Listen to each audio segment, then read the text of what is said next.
मारेकरूंना शिक्षा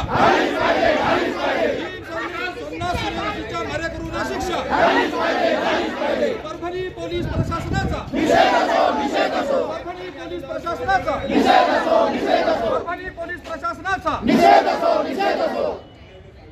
फाशीची शिक्षा म्हणाला त्याला फाशीची शिक्षा झालीच पाहिजे. तुम्ही आमचा मेसेज त्यांना द्या. ते सरकारचे गुलाम आमच्यासाठी बसलेले आहेत. आमची वेळ मागा त्यांना.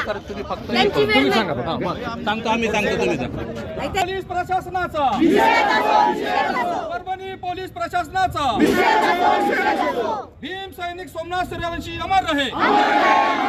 भीम सैनिक सोमनाथ सूर्यवंशी अमर रहे. भीम सैनिक सोमनाथ सूर्यवंशीच्या मारेकरूला शिक्षा. भीम सैनिक सोमनाथ सूर्यवंशी यांच्या मारेकरूला शिक्षा फाशीची झाली पाहिजे. फाशीची शिक्षा झालीच पाहिजे. झालीच पाहिजे. फाशी सूर्यवंशी अमर रहे. भीम सैनिक सोमनाथ सूर्यवंशी अमर रहे. भीम सैनिक सोमनाथ सूर्यवंशी अमर रहे. भीम सैनिक सोमनाथ सूर्यवंशी यांच्या मारेकरूंना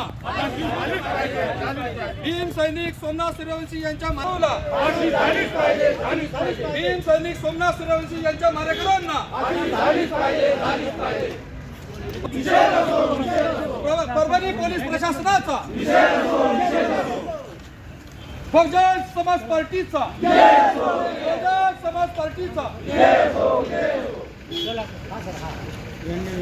भीम सैनिक सोमनाथ सूर्यवंशी अमर रहे. भीम सैनिक सोमनाथ सूर्यवंशी अमर रहे. भीम सैनिक सोमनाथ सूर्यवंशी अमर रहे.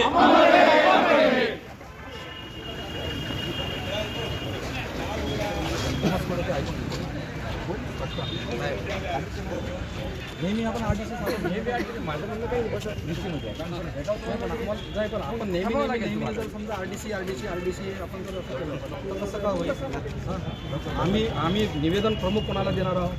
कलेक्टर रस्ते नाही आहेत, उपस्थित नाही आहेत, पण वेळ लागेल. लागू द्या ना वेळ. संध्याकाळपर्यंत थांबा ना. मग हेच सांगतो. लागू द्या वेळ लागू द्या. पण येतील ना. आहेत आहे ना. मग त्यांची वेळ परभणी पोलीस प्रशासनाचा परभणी पोलीस प्रशासनाचा भीम सैनिक सोमनाथ सूर्यवंशी यांच्या मारेकरूला शिक्षा. भीम सैनिक सोमनाथ सूर्यवंशी यांच्या मारेकरूला शिक्षा. भीम सैनिक सोमनाथ सूर्यवंशी अमर रहे. भीम सैनिक सोमनाथ सूर्यवंशी अमर रहे.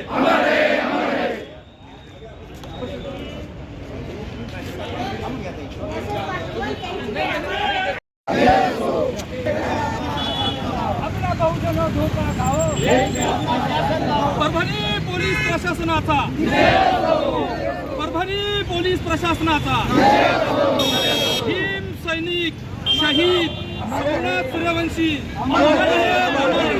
भीम सैनिक शहीद सोमनाथ सूर्यवंशी भीम सैनिक शहीद सोमनाथ सूर्यवंशी यांच्या मारेकरूंना भीम सैनिक शहीद सोमनाथ सूर्यवंशी यांच्या मारेकरूंना फाशी झालीच पाहिजे.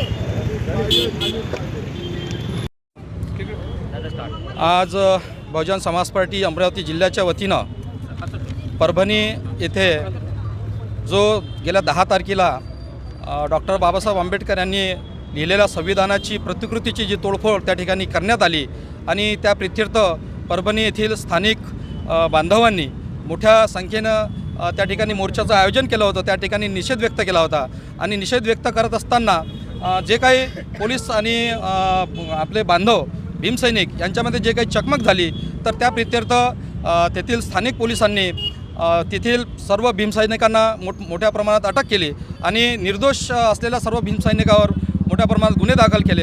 त्यामध्येच जो अटक केलेला भीमसैनिक जो आहे सोमनाथ सूर्यवंशी यांची पोलीस कस्टडीमध्ये त्या ठिकाणी तो मृत्यू पावलेला आहे आणि अशा परिस्थितीमध्ये आमचा संपूर्ण संशय या परभणी पोलीस प्रशासनावर आहे की ज्यांच्या माध्यमातून ही एक हत्या केली गेली आहे आणि ही हत्या केली असल्यामुळे आमची माननीय मुख्यमंत्री देवेंद्रजी फडणवीस यांच्याकडे मागणी आहे की त्यांनी तात्काळ सखोल चौकशी करावी आणि त्या चौकशीअंती जे काही दोषी असतील जे काही पोलीस प्रशासनातले पोलीस जे काही दोषी असतील तर त्यांच्यावर मनुष्यवधाचा गुन्हा दाखल करून त्यांना निलंबित करून तात्काळ अटक करावं आणि त्याचप्रमाणे जो भीमसैनिक आमचा जो शहीद झालेला आहे सोमनाथ सूर्यवंशी तर यांच्या परिवाराला आर्थिक मदतसुद्धा देण्यात यावी आणि त्याचप्रमाणे त्याच्या परिवारातील सदस्याला शासकीय नोकरीमध्ये सामावून घेण्यात यावं ही आमची बहुजन समाज पार्टीच्या वतीने माननीय मुख्यमंत्री देवेंद्रजी फडणवीस यांच्याकडे मागणी आहे आणि त्या संदर्भात आम्ही या ठिकाणी तीव्र निषेध व्यक्त या ठिकाणी आम्ही करत आहोत आणि ही का मागणी आमची तात्काळ मान्य झाली नाही मंजूर केल्या गेली नाही किंवा याच्यावर कुठलीच कार्यवाही झाली नाही तर आम्ही निश्चित येत्या या 3 ते 4 दिवसामध्ये बहुजन समाज पार्टीच्या वतीने संपूर्ण जिल्ह्यामध्ये तीव्र आंदोलन आम्ही त्या ठिकाणी छेडू एवढीच मागणी आमची माननीय मुख्यमंत्री देवेंद्रजी फडणवीस यांच्याकडे आहे.